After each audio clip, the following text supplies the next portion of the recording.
നമസ്കാരം. ചിലപ്പോഴൊക്കെ പുരുഷനായി ജനിക്കാതിരിക്കുന്നതാണ് നല്ലതെന്ന് തോന്നും.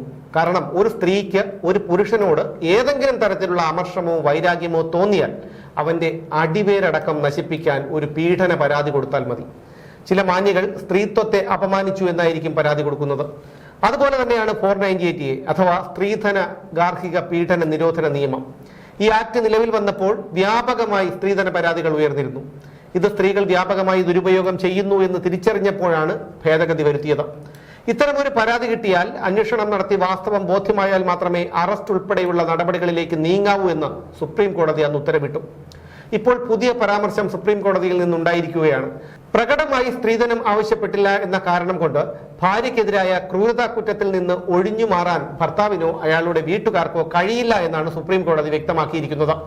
നേരിട്ട് സ്ത്രീധനം ആവശ്യപ്പെട്ടില്ല എന്നത് ഇന്ത്യൻ ശിക്ഷാ നിയമപ്രകാരം ക്രൂരത ഒഴിവാക്കുന്നതിനുള്ള കാരണമാകില്ലെന്നും സ്ത്രീധനം ആവശ്യപ്പെട്ടിട്ടില്ലെങ്കിലും IPCയിലെ 498A പ്രകാരമുള്ള കുറ്റം, അതായത് ക്രൂരത കുറ്റം നിലനിൽക്കുമെന്നാണ് ജഡ്ജിമാരായ വിക്രംനാഥ്, പ്രസന്ന ബി വരാളെ അടങ്ങിയ ബെഞ്ച് വ്യക്തമാക്കിയിരിക്കുന്നത്.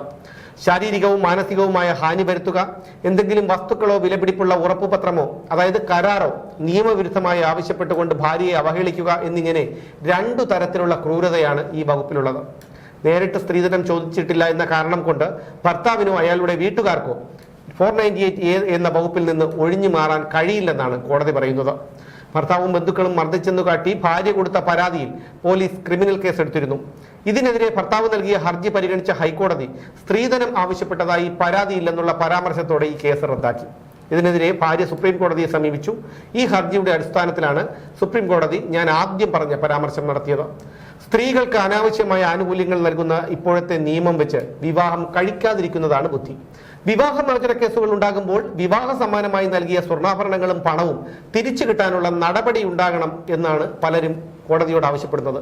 എന്താണ് ഈ വിവാഹ സമ്മാനം? നിയമം കൊണ്ട് നിരോധിച്ച സ്ത്രീധനത്തെയാണ് വിവാഹ സമ്മാനം എന്ന ഓമന പേരിൽ വിളിക്കുന്നത്.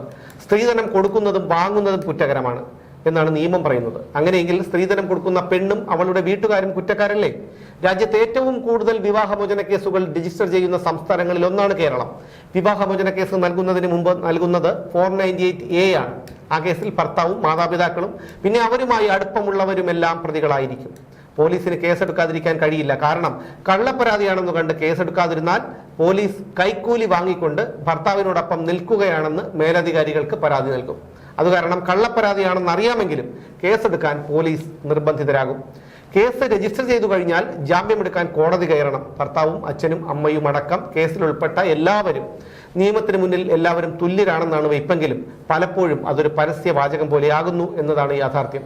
നിയമം ഇത്തരത്തിലുള്ള ഇളവുകൾ നൽകുന്നിടത്തോളം ഈ ആനുകൂല്യങ്ങൾ സമർത്ഥമായി ചൂഷണം ചെയ്യുമെന്ന് ഉറപ്പാണ്. ഓരോ ജീവിതവും ഓരോ കഥകളാണ്, വേറിട്ട കഥകളുടെ ഒരു കൂട്ടായ്മ. വേണമെങ്കിൽ നമുക്കതിനെ ഒരു നോവലെന്ന് പേരിടാം. അതുപോലൊരു നോവലല്ലേ നിങ്ങളുടെ ജീവിതവും? എന്താ, ശരിയല്ലേ?